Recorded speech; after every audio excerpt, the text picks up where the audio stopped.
All right, thanks again for participating in our intro poll. I'm going to get us started with our presentation today.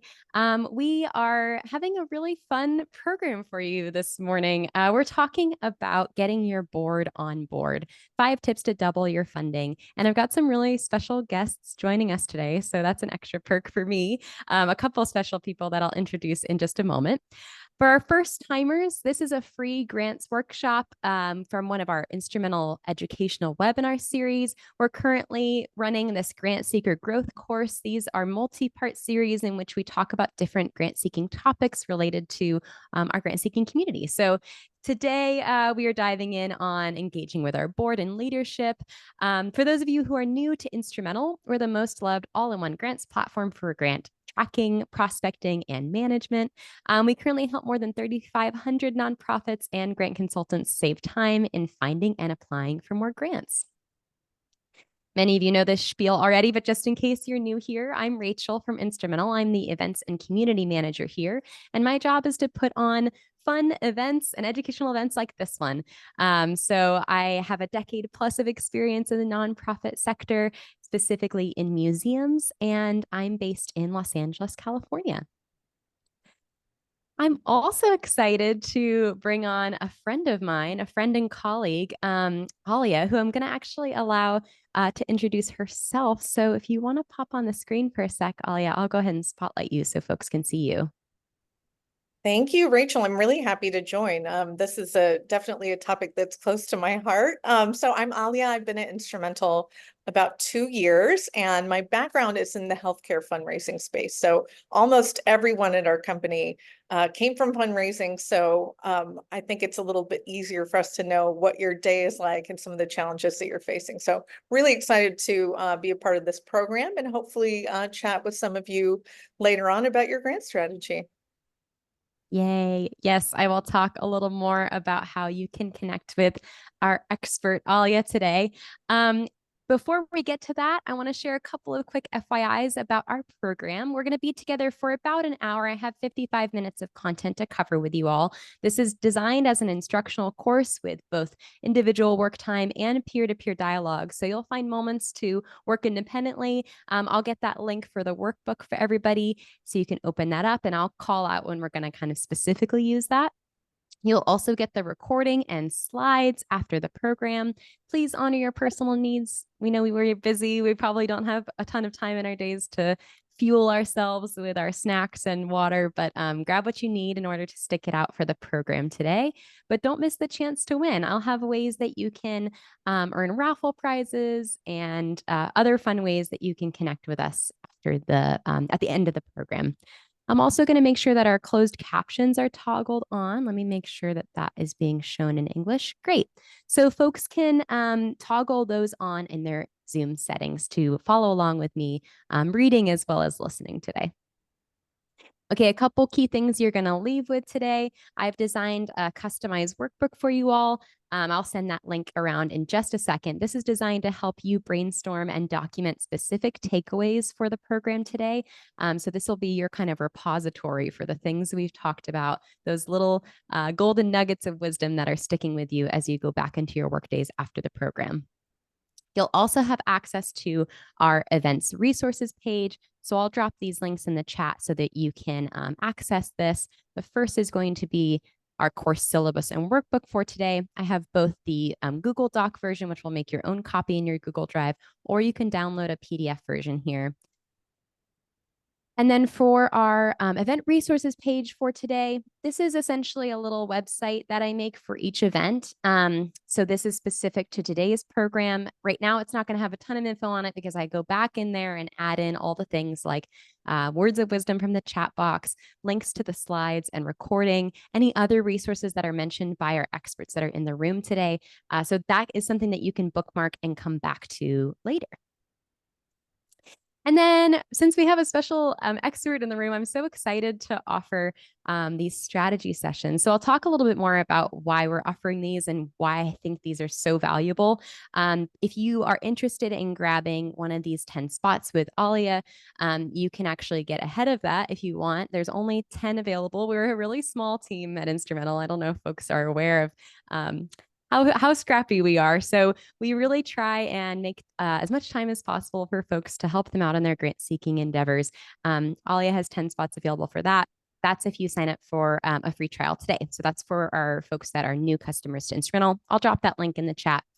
And I will also share how Instrumental customers can take advantage of a fun little perk too. So yeah, Alia is going to be helping some folks optimize their grants game plan. I have a little layout that I'll share with you all to help you identify some areas of growth that you might be interested in chatting with her.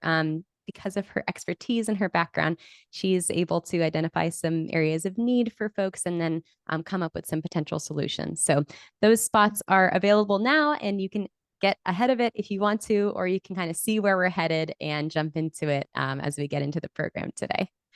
So as a reminder, this course is CFRE certified. So everyone will get a point towards our CFRE certification or recertification if you're already certified. Also, I'm raffling off $50 to bookshop.org. So if you submit your feedback form at the end of the program today, you'll get access to that raffle, which is super fun. Another way you can get raffle prizes is by sharing your learning. So you can tag Instrumental on LinkedIn and include the hashtag Grant Seeker Growth. This is just how I'm kind of keeping an eye on folks that are posting their key takeaways and learnings from our programming. So thanks for folks who have been sharing out with their peers and networks. Our course today covers kind of these 5 areas. We're going to start with a case study. We're going to learn from my friend Jan, who's going to talk a little bit about her personal story and her lived experience growing her grants program and strategy here. We'll do a live Q&A with Jan to talk through some of her experiences and take questions from the audience. I'll lead us through your initial creation of an outline to pitch and advocate to your board. So I'll talk a little bit more about what details will go into that outline there.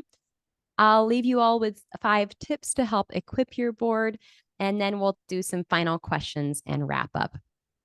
Per usual, I'll do a little office hours session afterwards. So if anyone has questions that they want to ask me, dive a little deeper, Jan's offered to stick around for a little bit as well. So if there's anything that's really sticking for you, we'll have about 15 minutes at the end of the program for folks to stay if they are interested. So my first thing before we get to our special guest, I wanted to kind of hear from the room. I love hearing from folks sharing about their experiences, learning about what things they might be facing, challenges included. I'm wondering what your biggest challenge is in getting your board on board. So I'm going to launch a quick poll. I've kind of come up with some ideas that I think might come up for folks. First being maybe misalignment of priorities. The second is resource allocation or lack thereof, board skepticism or a lack of buy-in with the board, maybe communication barriers. Maybe you don't have great access to the board, a lack of board engagement or motivation, or maybe it's something else. And I'd love to see what that might be if you don't mind sharing that in the chat. I'll give folks a few moments to think about it. I see some poll responses already come in, and I'll share those once we get kind of critical mass here. Awesome. All right, I've got about 75% participating. I'll go ahead and end the poll. This is an interesting one. I'm actually seeing a clear forerunner here, and I'm curious if folks would have guessed this as well. It looks like over half of us, almost 60% of folks in the room say that lack of board engagement or motivation is the biggest challenge. And then it looks like we've got kind of a tie for second here, some of resource allocation and maybe some of board skepticism or a lack of buy-in. This is really interesting. I like to see kind of that we're facing similar challenges, that maybe we can take some of those lessons learned and learn from each other today. So yeah, feel free to add thoughts in the chat as we move forward, and hopefully we'll be able to address some of these challenges with our case study today. So I'm really excited. I'm going to bring Jan up on screen here and introduce our special guest. So Jan Spackman is the Director of Grants at Sleep in Heavenly Peace. She has been in with Sleep in Heavenly Peace since 2017, first as a volunteer chapter president. She established the 7th chapter of Sleep in Heavenly Peace in Spokane, Washington. A big portion of that role is fundraising, and that's where her grants career with SHP began. Jan, do you want to come on real quick and say hello? Absolutely. Hello, everyone. Thank you for having me, Rachel. This has been a wonderful experience getting prepared for this. So I'm looking forward to it today. Awesome. We love having peers sharing with each other. I think that's such a valuable aspect of our field that we don't always get to have access to is, connecting with folks who have had similar experiences. So glad to have you here today, Jan. Glad to be here. Before we get into our questions for you, I wanted to just start by sharing a little bit about the organization that you're coming from. And feel free to chime in on any additional thoughts here. But Sleep in Heavenly Peace is helping children in need sleep better. So there are volunteers that are dedicated to building, assembling, and delivering top-notch bunk beds to children and families in need. The organization has over 270 local chapters nationwide, and Jan helped double their grant revenue from 1 million to 2 in 2023 and has some big goals for this fiscal year, I've heard as well. So I want to start us off with just hearing a little bit about your history with this organization and any other context you think might be helpful for the grant seekers in the room. Sure. So Sleep in Heavenly Peace was established in 2012, and like many nonprofits in a garage, our founder's garage. And one of our founders' friends, childhood friends, I happen to work with. His name is Jordan Allen. He was very, instrumental in getting Sleep in Heavenly Peace moving forward. And we were prior coworkers, and we had a water cooler conversation one morning after the first year that they'd done it. And he, hey, this is what we did this weekend. I was flabbergasted that there were children that had no beds to sleep in. So around the time that Jordan was establishing the Boise chapter after the Twin Falls chapter, I was moving to Spokane, Washington. And I found myself in a situation where I felt like I didn't have any purpose, and I needed some purpose in my life at the time. So I talked to Jordan and his wife quite extensively and said, all right, I can do this. I can start a chapter. So I did that in 2017. And as Rachel mentioned, fundraising is a huge part of, it's the base of what we do. You raise the funds, you build the beds, you deliver the beds, and rinse and repeat. So I started dabbling in grants and for my chapter, and then started working with, we had a little team, but they weren't really organized with it. So anyway, I just kind of kept pushing on and pushing on and pushing on in that. And Jordan, I remember having a conversation with him at one time and talking about some issues I was having. He's like, Jan, we don't need no grants. The public funds, we're funded on general donations and we're just fine. And I'm like, are you kidding me? There's so much money available. That's just ludicrous. So Jordan told me, he's like, yeah, okay, play around with it, see what you can do. And so I did. And it was, and that was on a volunteer basis. And in 2020, I wrote a grant that actually funded my position for 3 years. And at that time, got a little bit of attention. So that was terrific. So anyway, fast forward, yes, we doubled our grants revenue last year. And I know, we're still exploring all there is that's out there. So we doubled it. This year to date, we're up 120% with grant revenue over last year. So that's really incredible. And in fact, we had a board member question that number this week and said, is this true? Is this really true? So yes, there were some heated discussions, and yes, it is true. We're up. And I credit that success a lot to Instrumental. As I said, when I started, there was only 7 chapters of Sleep in Heavenly Peace. We were featured on the Micro Facebook show, Returning the Favor. And from then it just exploded. So we now, our grants department manages grants for over 300 chapters. Wow. It's a lot. And That's, Instrumental, I mean, I think folks could probably relate to that. Yeah, kind of arc of how you're getting your organization more invested in grants. And you knew the potential that was there and kind of ran with that. I'm curious if you could explain a little bit, kind of backtracking to where you were at when you were starting the process of grant seeking. Like, how would you describe your organization's initial approach? And what did you find that was maybe more challenging about kind of the way they were set up for grant seeking at that time? well, we had a couple of school teachers that were also volunteer chapter presidents, and they kind of did some stuff, but it wasn't very productive. And once I started kind of delving into the structure of how they were doing it, and I'd done a lot of grants research. Uh, in fact, one of them, the proposal that we wrote that funded my position, she just totally was off base, and so we scrapped it, and I did it, and then we won, which was really awesome. But the initial approach was, yeah, again, okay, we're mostly funded by general donations, grants aren't that big of a deal, and just on a very small a small basis. And I don't know that any of us expected our organization to grow like it did. And then, just have everything explode, and funding again is the basis to what we do. But Yeah.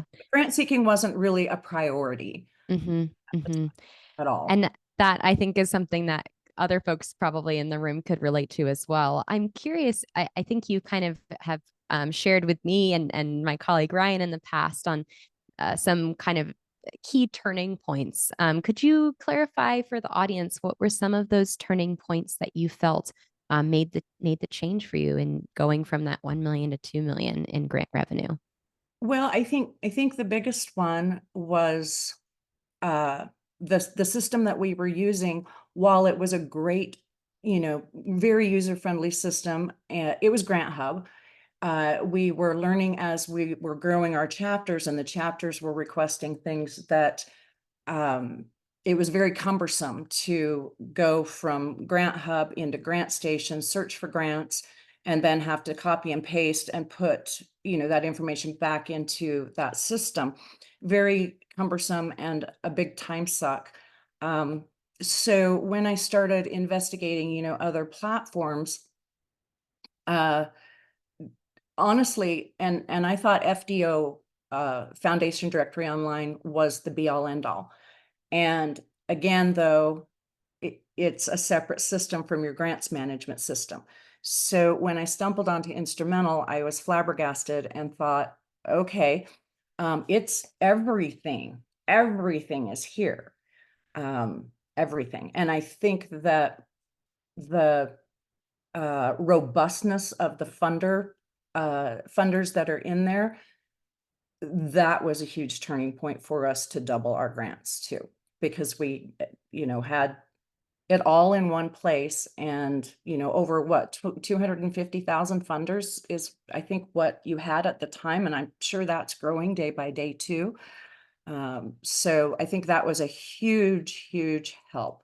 The opportunity to save that time and be able to really spend it prospecting, and then just zap, add it in, and having the plethora of opportunities that I don't think that Grant Station is that robust, and it is kind of difficult to drill down the prospects that you need. And Instrumental is just so user friendly and easy. I'm so glad to hear that made an impact on, yeah, your grant strategy as a whole. I know that you worked hard to identify some reasons why you thought your organization might need a more robust grants strategy, and you created a pretty substantial proposal for your board. You've told me a little bit about kind of what your board is like and maybe some of the engagement with your board. Could you tell us a little bit about that board proposal and why you think what you shared with them really hit the mark and kind of got you to that next level? You betcha. I understood of the way our board and our executive team, I had to go through two levels, the executive team first and then the board. They're very data driven.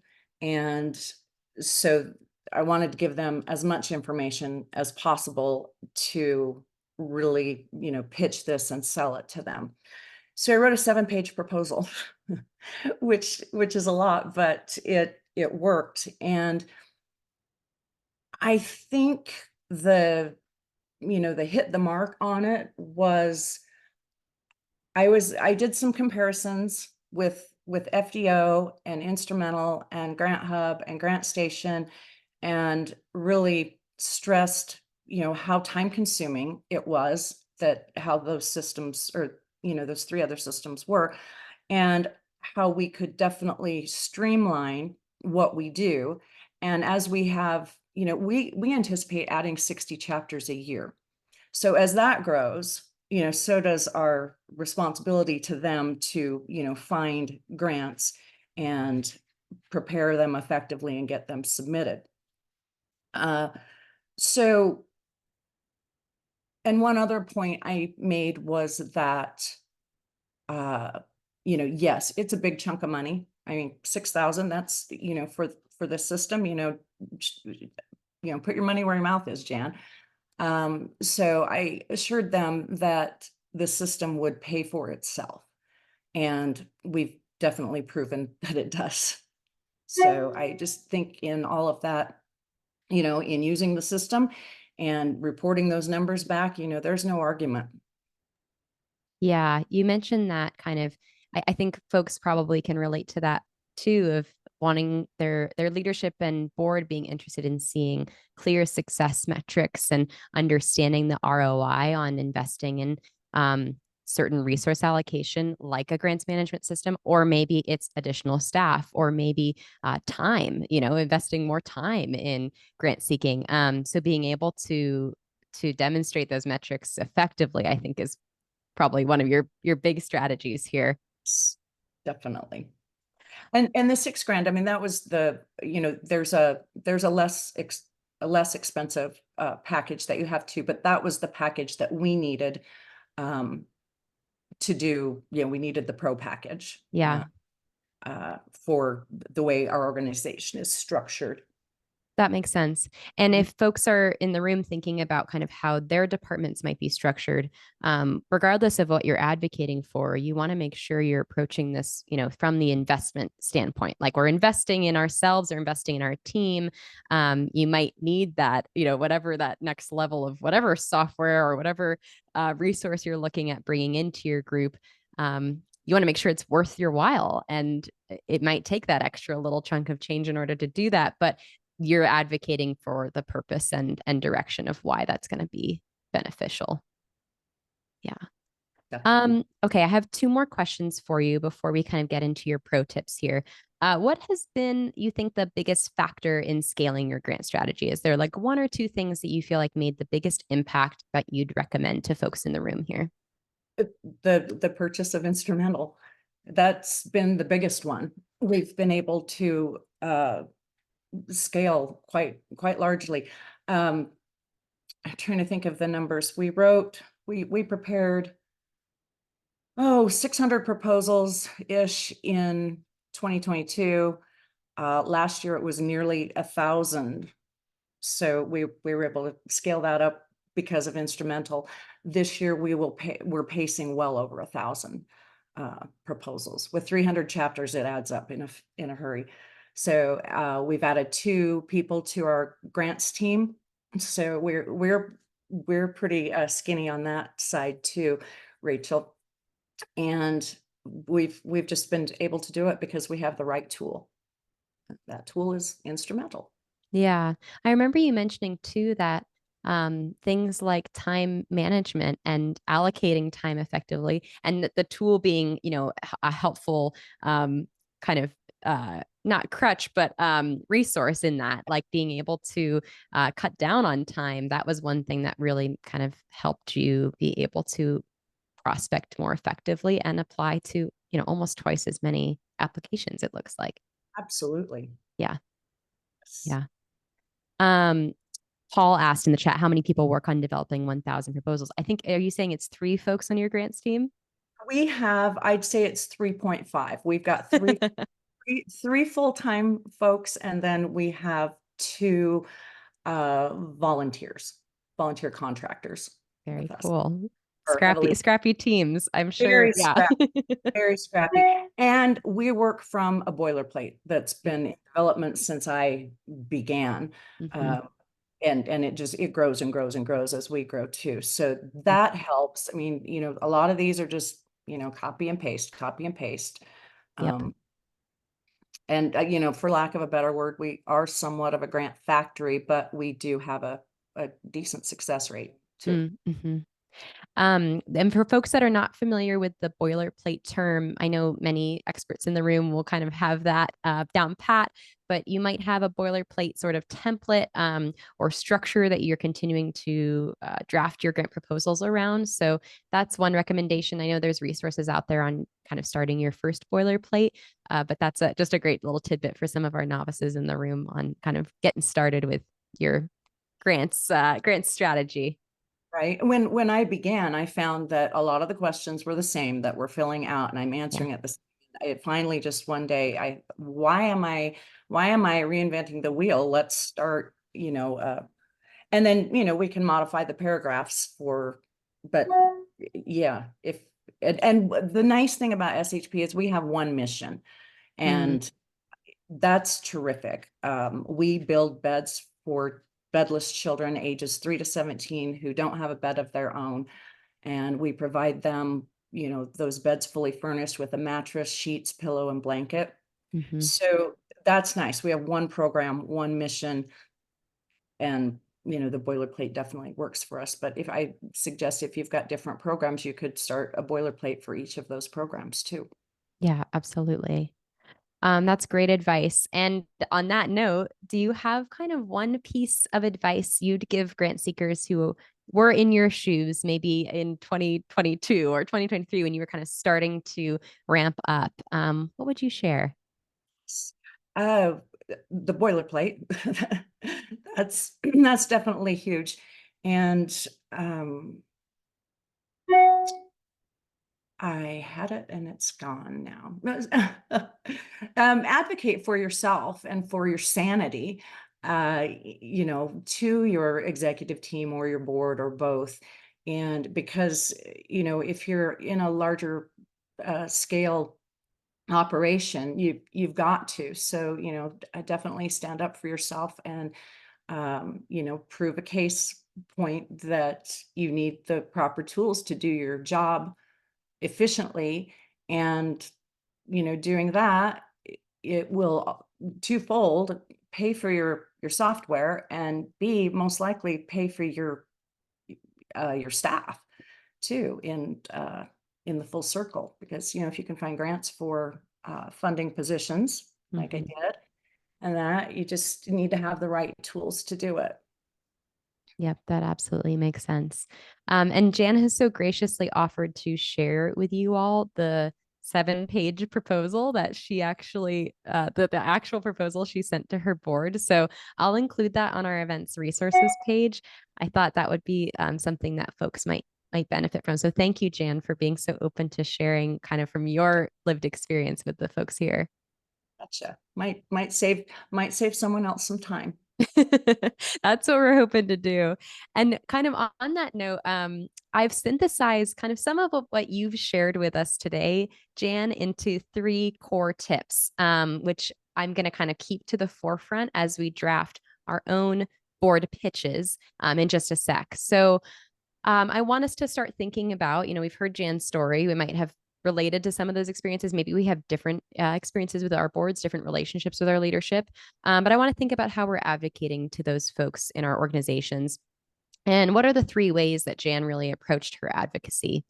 The first one that I had identified from our conversations was identifying kind of the why. Why is the board initially skeptical, or what are ways that you might address some of this skepticism ahead of time when you're preparing a proposal for your board, regardless of what you're advocating for here.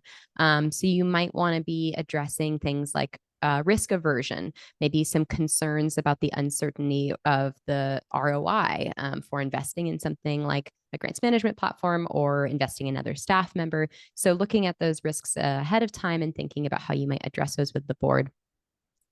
Also, maybe there's belief that the organization's resources might be better spent on other things. So think about why or how you might address that thought process. And maybe there are things you can kind of address before the board has those types of questions.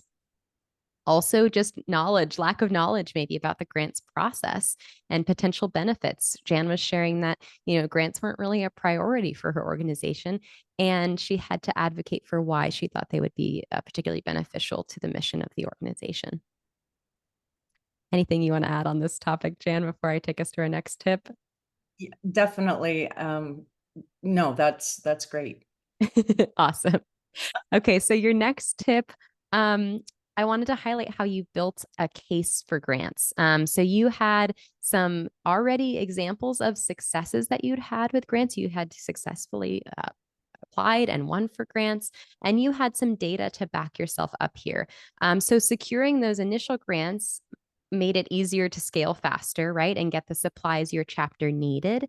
And that also helped maybe show that other chapters could get the same type of benefits for theirs. So I want to highlight this because I feel like it's important folks understand that they also need to be grant ready when you're at this stage of advocating for a more robust grant strategy in your organization. Yes, you definitely have to have gone through kind of the process and to prove your point for sure. Yep.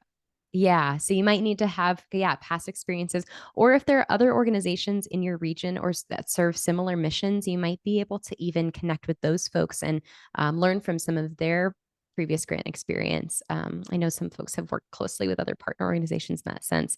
There are a ton of resources out there too about how to determine if your organization is grant ready, including some past webinars and articles that I'm happy to share with folks that kind of need to start from that place before they get to the board advocacy piece.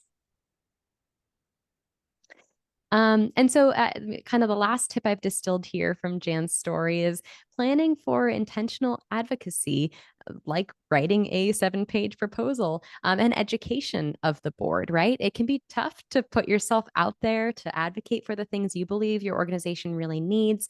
And that's why Jan was really prepared with a clear proposal. It outlined the concerns and benefits of investing in a platform like Instrumental to her board. And she was able to ensure the board saw that grants management tools are not maybe a cost or a deficit to the organization, but rather an investment in her, in the team, and the potential for the org to scale more broadly, which it seems like has kind of been the storyline that you've shared with us today. It sure has. Awesome. So before we get into creating our own and thinking about how this might apply to our own organizations that we're coming from today, I wanted to give folks in the room an opportunity to ask Jan a few questions. So I'll go through the chat and I'll live moderate. If folks want to think about one they might have, please feel free to add into the chat and I'll pitch it back to Jan. One that Mark asked was about boilerplates.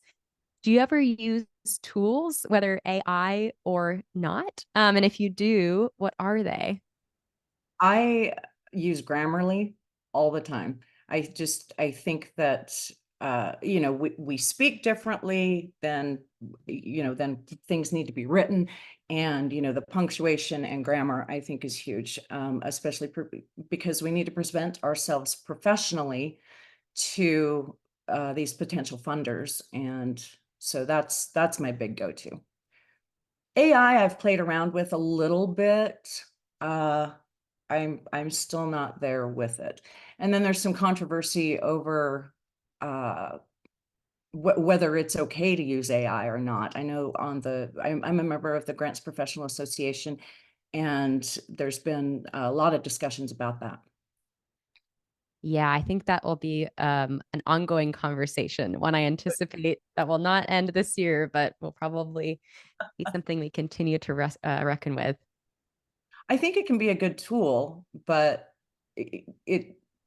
but you've got to absolutely review it to make sure that the information is correct and accurate, because you can't just copy and paste it and slap it in. I've noticed some errors. I've put in Sleep in Heavenly Peace. I've put in, some questions about us in it, and you have to be careful. Yeah, no, I think that's a great point. One of our experts, I think it was Krista Kurlinkus, was talking about AI being like an intern. Like it's not going to be a Right. pro right off the bat. It might be taking your writing style, which is helpful, right? It's using your words and your authentic narrative, but it needs review. Definitely. Um, So Arnold was asking, do you do other fundraising for your organization as well? So maybe outside of grants. He's curious of asking We, let's see. Yes. Lowe's has been a partner with Sleep in Heavenly Peace nearly since the get-go. And what started as a local store relationship has grown into a corporate relationship. And so we work with Lowe's with their swing events, and those are where they bring their managers and vendors to one central location. I think they do 4 or 5 of them a year. And so we work with them, but they've also got I can't think of what this is bad. I can't think of what it's called. We've got a fundraising opportunity with them, and what we do is set up a set of bunks in the store at the pro desk. And then when people are checking out, they can purchase a piece of lumber. If they want to purchase a full bed of lumber, Lowe's has set that up. If they want to purchase, just 1 2x6, they can purchase just any pieces and parts. And that's been I mean, it's not necessarily a fundraiser, but it is because we're getting the materials versus actually the funds. As far as formal fundraising goes, like galas and that, we don't do those. We find, I mean, the ROI is not that great. That's a tough one. And honestly, our build day activities where we gather the general community together volunteers we take all the raw lumber, start out there, cut it, sand it, drill it, and then stain it, and then we brand it with our branding irons, with our SHP logo on it at the end.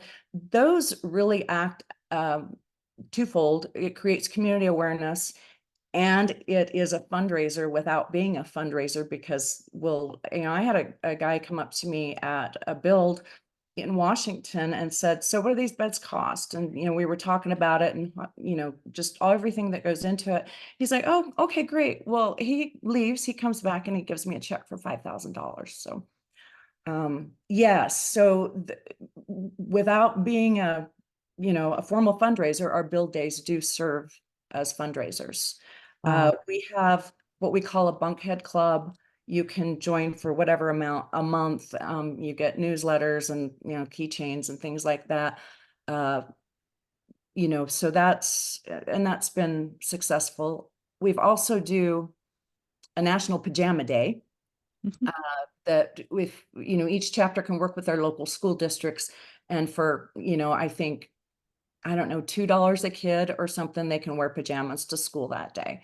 And we've actually had some folks in the community that know about it, and they'll toss in the funds so that every child in that class or whatever can participate in it, because some of the kids might not have $2 or whatever. But Yeah. but in the whole scope of general fundraising, we don't really conduct a lot of formal events. Yeah. I think we're going to wrap up here because I want to get to some brainstorming time for folks. But one more question came in from Abigail, and I think this ties well with your conversation that you were just having about Lowe's. Could you talk a little bit about how you maybe, I don't know if that was something that you kind of directly were responsible for, or other corporate sponsorships that you've navigated? What does that look like for your organization? Yeah, well, the Lowe's relationship started locally in Twin Falls, Idaho, where Sleep in Heavenly Peace was founded. Luke, our founder, went into Lowe's and talked to the store manager, and so they were able to get some materials that way. And again, just that beginning, and it's morphed into, the chapters. That's really their first point of contact. We set them up to go talk to their Lowe's store manager, and it's just, like I said, blossomed into this really great relationship. In fact, the CEO of Lowe's had this fantastic idea to they wanted to build 1,000 beds in one day. At these swing events, we've been hitting like 500 or so. And when the Lowe's CEO wants to do something with you, and Lowe's has been so generous, they've given us millions of dollars over the years in cash and in kind and discounts and that. So when they said they wanted to do this, we said, okay. And so that event was last month, and they had 1,000 volunteers show up, 1,000 Lowe's employees that volunteered on one day. And this was at their corporate campus in North Carolina, and they built 1,023 beds. It was insane. So that's going on. And now the networking. I'm working on something right now with PMC. It's a parking lot management company. Mm. Too. The regional finance director got involved with SHP in her local town with a youth group that she Wow. also. And so I've been working with her. Now, this is not necessarily a grant, but she's got 12 build days set up with 12 different chapters, I think, in her region. And now we're going to take that to the next, this is coming up, I think, this month. And now she pitched it to her board or executive team, and they'd like to do more. And so Luke and I are going to speak and pitch to them, I think, next month. Wow. Doing that on a national scale. That's So incredible. as far as the networking, as far as like that and the corporate relationships, that really, we let Luke do a lot of that. Mhm. And then if there's a proposal involved, then I'll write the proposal. But Very then, cool. these other things, couldn't even tell you how Amy from PMC got my contact information. I don't even know. So anyway, and like David Weekly Holmes, same kind of thing. Yeah, I think that's just a great testament to the power of seeing your organization in action. And I'm sure folks are intentional about cultivating volunteerism among potential funders, or like these corporate volunteer days that it sounds like worked out really well with Lowe's. I know that that's been successful for other organizations when they're looking at kind of that in-kind or tangible resource support from different funder opportunities. So thanks for sharing those, Jan. That's just fantastic. Sure. I'm gonna give us a moment to think, and we'll just do a little quick like applause and thank you for Jan. Really appreciate you coming on and spending time with us. I know this has been a busy grants week for you, so thank you again for taking the time to join. My pleasure. I'm going to take us into our next section as we wrap up here. I want us to think a little bit about how some of the lessons that Jan shared today may apply to your organizations. And so I've worked on creating an outline for all of you to basically start drafting some ideas of how you might pitch or advocate whatever resource you're kind of looking to bring into your organization to your board. And so if you go into your workbook, I will drop that link in the chat one more time for anyone who joined us late or had trouble opening that up. You're going to see on page 3, I have put a little blank template for you and broken out into the 3 sections that we kind of identified as part of Jan's strategy here. So the first one, I'd love folks to think a little bit about how they might identify the why of board or leadership skepticism. So think about in each of these boxes, I have kind of a space for you to brainstorm or jot down some notes about maybe risk aversions, concerns your board currently has with this proposal, and identifying the resource allocation intention. Why should we invest time and funds on this? In the next box, you'll see a kind of building a case for grants. So we're going to identify maybe 1 or 2 success stories with grants that exemplify our goals as the grant seeker in our organization.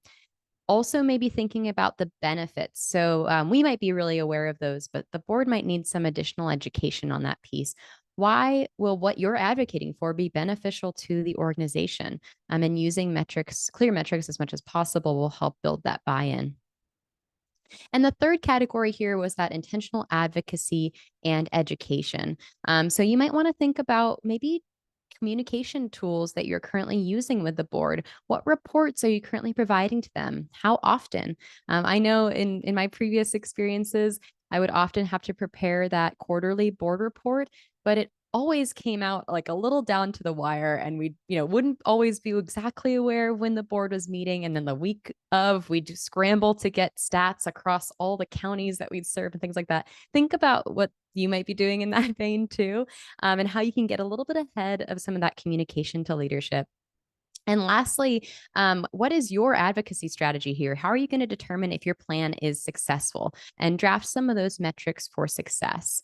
So we're getting a little close on time here. I'm not going to set aside time for you to jot these down while we're in the event, because I want to get to our expert tips as well. But this is your workbook to take with you. I'd encourage you, if you're already thinking, maybe you had some good thoughts bubbling around while Jan was sharing, jot down some quick notes of these kind of areas of growth, and think about how you might use this outline to advocate for an allocation of additional resources like staff, time, and or budget. Could be for investment in tools like Instrumental. And I've written out the goal here as well. So you can spend a few moments as I'm kind of getting through our next session, jotting down some ideas, but come back to this and use this as your repository to remind yourself of why you're advocating for certain needs for your organization. I want to remind folks too, as you're jotting down some of these needs, you might be feeling a little overwhelmed. You might be thinking, I'm not exactly sure what I need to do next. And that's why I brought Alia in today. And she has so graciously offered to have some of these one-on-one sessions for folks who are new to Instrumental, to identify some of those areas of need and then brainstorm solutions together. So the link I dropped in the beginning of the program is the one that you would use to snag a spot with Alia. It'll take you through the sign-up flow. So I'll show you in a second what that will look like.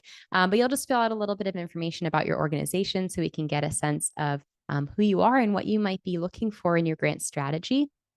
And then there's only 10 spots. She's a busy lady. So I'd encourage you, if you haven't already had a chance to check out Instrumental, to snag one of those. If you're already a customer, because I know I see a few customers in the room, I want to highlight that we have an opportunity for you to join office hours. These are really in small group, intimate settings where you can sign up and get a chance to chat with our customer success team about some challenges you might be having, or even some successes that are working really well for you and want to share with the team.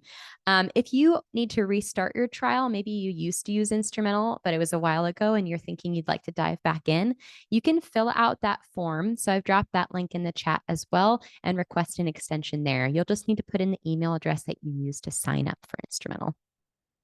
While I let folks do that, if you're interested in kind of getting into Instrumental today, I know Jan talked a little bit about how beneficial it was to her organization. You'll use that link that I shared to connect with Alia, and it'll prompt you to sign up through our sign up flow, which looks like this. So you'll get to the home page, you'll fill out your information, and it'll automatically get you to the scheduling page where you can sign up for a time slot with Alia at a time that's convenient for you. After you get to that point, you'll actually be able to dive right into the platform to explore. So you can even do a little digging on some of our funders. Jan was talking about how many opportunities there are in there.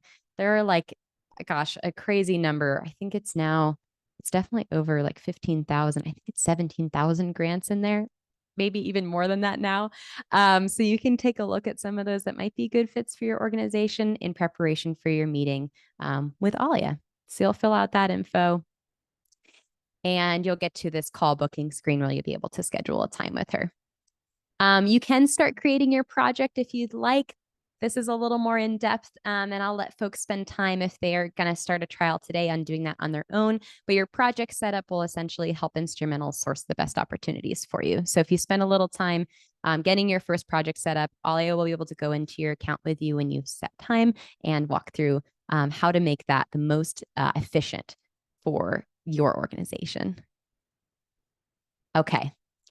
As we wrap up today, I want to end on some successful stories. If anyone would be willing to share in the chat, what's one way you feel you successfully collaborated with your board? So if anyone has some thoughts in the chat, I know Jan shared some really great tips. If there's any kind of tactics that you're currently using to collaborate, you feel particularly successfully with your leadership, feel free to share those ideas in the chat box so we can learn a little bit from each other. And as people think about that, I'll take us through our kind of 5 tips to leave us with today as we want to equip our board and make them feel connected to our grant seeking efforts within our division, or for the one-person team on our grants team within that individual. Oh yeah, I'm seeing some good ones. Joanna says board training on a regular basis so to keep them engaged. Yes, that's definitely one of my tips here as well. So you are a mind reader here.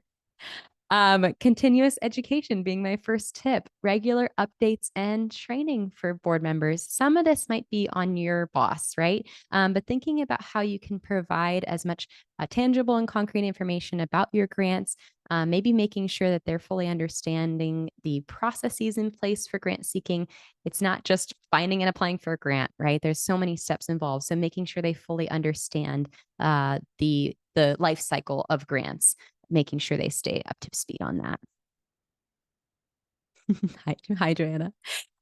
You can also make sure that you're emphasizing that you're making data-driven decisions. So you can use metrics from your grant proposals and your reports to demonstrate progress or success.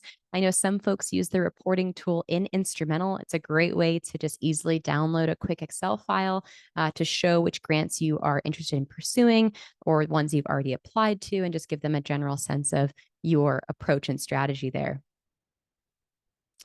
Also, make sure you're collecting those success stories from grants that you've won. And I'm sure they're hearing about some of those, but think about what real life examples, maybe even some of these like fundraising tidbits like Jan shared with, that individual that happened to be at a volunteering situation and then managed to kind of take that fundraising opportunity to another level.